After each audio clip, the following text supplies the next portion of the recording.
These are probably the hardest words to pronounce in Portuguese. If you can get these right, you can pronounce pretty much any word that you want. Ready to find out what they are and how to perfect them? Welcome back to Talk the Streets Pessoal, the only YouTube channel to teach you practical Portuguese in plain English. I'm your host Liz, and it's my job to help people who are relocating to Portugal to build their confidence and conversation skills in this beautiful language. So if you need my help, make sure you are subscribed to get my free lessons every single week. So today we are discussing one of my favourite topics, pronunciation.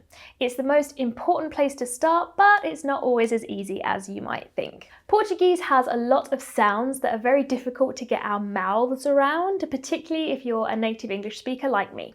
So in today's video, we are going to break down 7 super difficult words to pronounce correctly in Portuguese so that you can start sounding like a local today. It's important to note that I'm based in Lisbon and I specifically teach European Portuguese. So if you're interested in Brazilian Portuguese, I've got lots of videos on the differences between the two, but that's not what we're focusing on today. If you're ready to get started, give this video a like and let's go. The first word we have is the word sou. The reason I've picked this word is because it contains a diphthong. What is that? It's the fancy word for when 2 vowels work together to form one single sound. So when people see this word, they usually want to say su. But the oo sound is what we make when a u is alone. But when it's paired with an o, we need to make the o sound first and then slide into the u. So that sounds like this. Oh.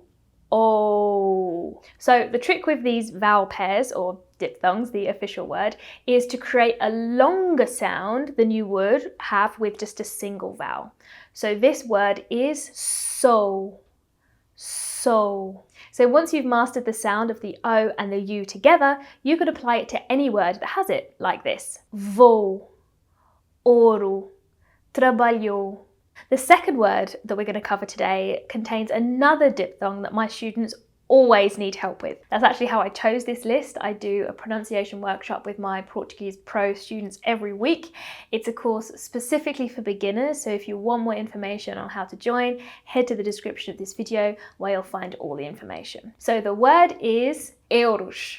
So the hard bit here is once again the vowels, the E and the U that are working together to form one sound. So we need to slide from the E into the U, creating the sound eu. From there we add rus to make euros. So again, perfecting this sound is so useful because then you can then use it in words like meu, adeus, aconteceu. So those are the difficult vowels, but what about the difficult consonants? Let's take a look at word number 3, melhor. So just like we have vowels that can work together to form a sound, consonants can do the same thing. And the hardest one in Portuguese is when an L and an H go together to make lhe. And I'll admit this is the one that I have always found the most difficult to perfect. So our tongue stays flat like a blade and pushes forward from a L sound into a Y. But the difficulty is saying this one fast enough so that it remains one syllable. We don't want to say melhor, okay? We need the L and the H to fuse together to make one syllable. Melhor, melhor, melhor. So the easiest way to achieve this is to always take a pause before the LH to make sure that it comes out quick and clean.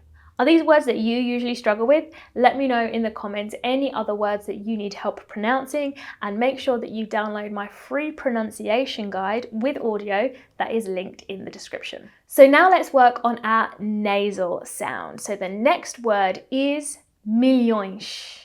So there are 2 tricky parts to this. The first is the LH, which we just covered, but then we need to make the correct nasal sound, which is oinch. So we need to make sure that we're forcing the air through our nose as well as up through our throat for this one. So let's also apply the previous trick of adding a pause between the LH to get the right pronunciation here. Milhões. Milhões. So next up is the dreaded double R, okay? The word is garrafa. I talk about the single R sound in this video, which you can watch next. I'll link it in the description, but let's focus on the double R for now. We have two options for this, and you just need to decide which you're more comfortable with. It can be a trilled R, a r, r, r, or you can use your throat to make the sound, h, h.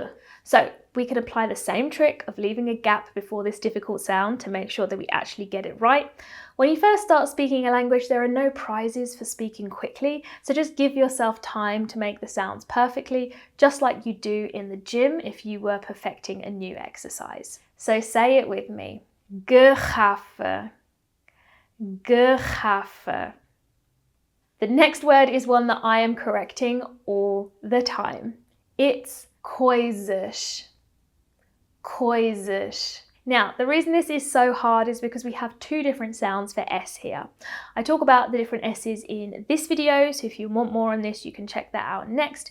But what we need to learn to do is to switch from one to the other. So we have a Z and then a sh. So something we can do to start to build that muscle memory is to just isolate those sounds and do them one after the other. Z, sh, z, sh, z, sh. When we're used to that, we can add the other letters. Coisas, coisas. So usually what will happen is people will anticipate the second sh and end up saying coisas, okay? And that's not what we want people to say. So try to avoid that with the method I've just shown you. Another option is to just isolate the final syllable, zish, zish, and then add the first syllable, coisas, coisas. So our final word is viagem. Now, this word comes up a lot in my classes, and not because of the EM sound at the end that indicates a nasal sound. Everyone who's seen my free lesson for beginners knows about this. You can check it out if you haven't already. The link will be in the description. The reason this comes up is because people put the stress in the wrong place. Now, my lesson on stress and intonation is a game changer for my students because sometimes it just isn't obvious where the stress should go. But here's a secret rule. If the word has no accent, the stress will fall by default onto the penultimate syllable. So there are some exceptions, but don't worry about that for now. So if we split viagem into syllables, it will look like this. So the stress needs to go where? On the A. But because people are concentrating so hard on the nasal sound at the end, they say viagem, which is incorrect. Honestly, I've corrected it so many times, I think it will be written on my grave. So there you have it, 7 super difficult words broken down so you can learn to pronounce them correctly. If you need more help with pronunciation, head to the description now where you can grab my free pronunciation guide that tackles more rules and sound we didn't have time to cover here today. And you're also invited to my free lesson for beginners. You'll find all the links and info you need in the description. Remember, sharing is caring, so send this to a friend who needs it. And if you enjoyed the episode, please hit subscribe and join again this time next week. Ciao for now.